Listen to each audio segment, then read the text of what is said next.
Hey everybody! Okay, we're gonna make cinnamon rolls. I'm Darcy with Nature Baker, and I'll be using our infamous Artisan Baking Mix and 2 cups of warm water to make fresh, gluten-free, and vegan cinnamon rolls.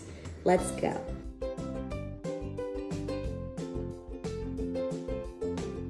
Okay, the first thing that you're going to need is equipment. You're gonna want to have a stand mixer with a dough attachment or a regular attachment, or you can have a food processor with a dough attachment. You're gonna have to use this to really mix up your dough so that it's nice and smooth. You're also going to want a little pastry brush, a rolling pin, and some sort of pan that keeps the cinnamon rolls together. Okay, for your ingredients, besides the 2 cups of warm water, you do need just a few items to make sure that your cinnamon roll comes together. First of all, you're going to need either coconut oil, vegan butter, or regular butter. You're also going to want to choose your sugar source for the icing. In my case, I use coconut sugar in the center of my cinnamon roll, and I also use cinnamon with that to make that awesome flavor. On the outer of my cinnamon roll, I use organic powdered sugar and a little bit of coconut milk to make an incredible icing. Okay guys, beyond that, I think we're ready to rock. Let's make some cinnamon rolls. The first thing that we're going to do is empty our dry mix into our stand mixer, and we're going to make sure that it is mixed thoroughly. Next, we are going to add 2 cups of warm water. Super important that it's warm so that you make sure the psyllium husk and the yeast is activated.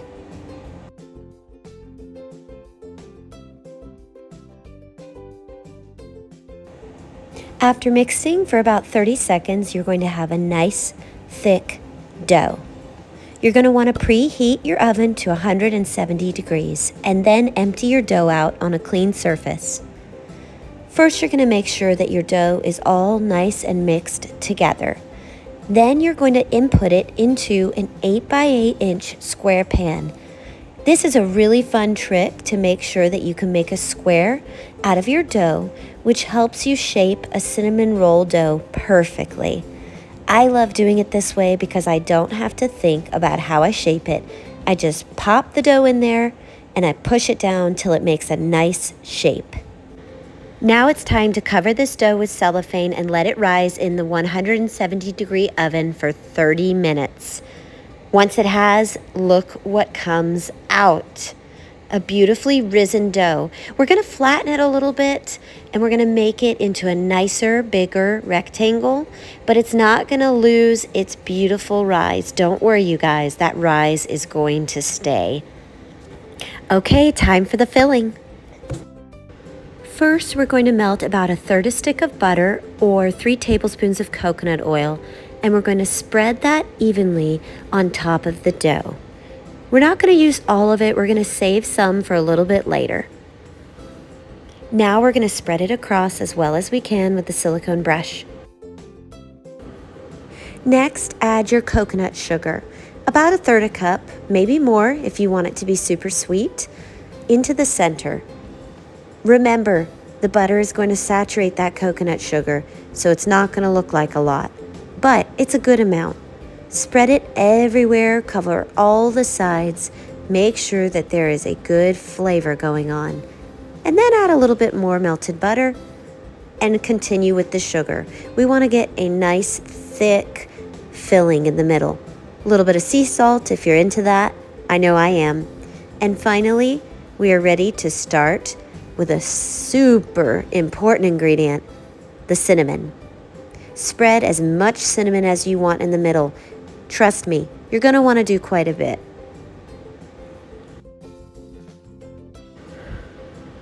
Finally, I'm going to add on some icing that I make from about 1/2 cup of powdered sugar and a tablespoon of coconut milk.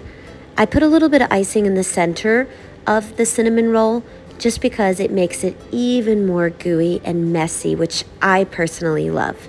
You don't have to do this step, but I think it just gives it way more flavor and it's not too dry then.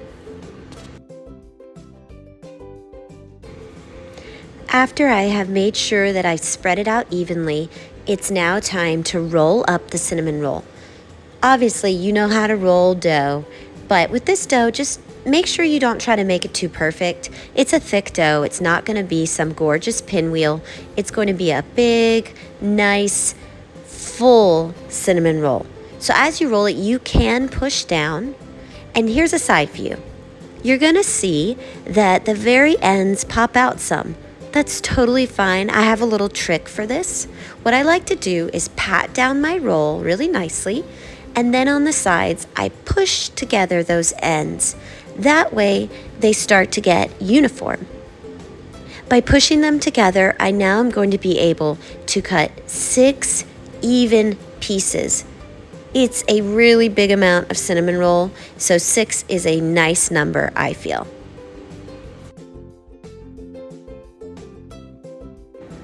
Wow, look at that.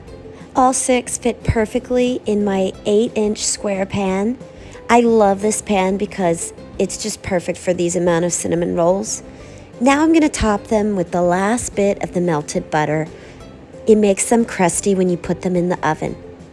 After the melted butter, I'm going to also really make sure that I get a little bit more sugar on top. And of course, more cinnamon too. Finally, I'm going to add a special ingredient, 1/3 cup of coconut milk to saturate and make these cinnamon rolls plump and absolutely delicious.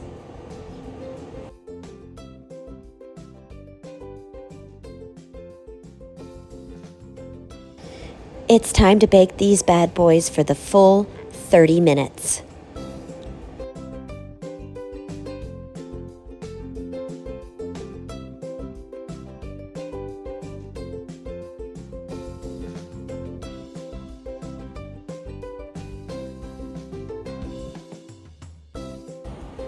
Oh my gosh, guys, cinnamon rolls are out and they look phenomenal. Now we have to top them, but first we need to let them cool. You do not want to top these and have all the icing melt. That is just a disappointment. So make sure you let them totally cool before you top. One thing you can do while you are letting your cinnamon rolls cool is prepare the final icing. Like I said before, I just use a 1/2 cup of powdered sugar and a tablespoon of coconut milk. And look how thick the icing is. You really don't need a lot of coconut milk. Go easy. You can always add a little bit more. But you want that icing to be really thick so it's nice and spreadable. Guys, if I've ever given you any advice, it is this. Don't be shy when you put the icing on. The whole point of a cinnamon roll is that it's covered in delicious, thick icing.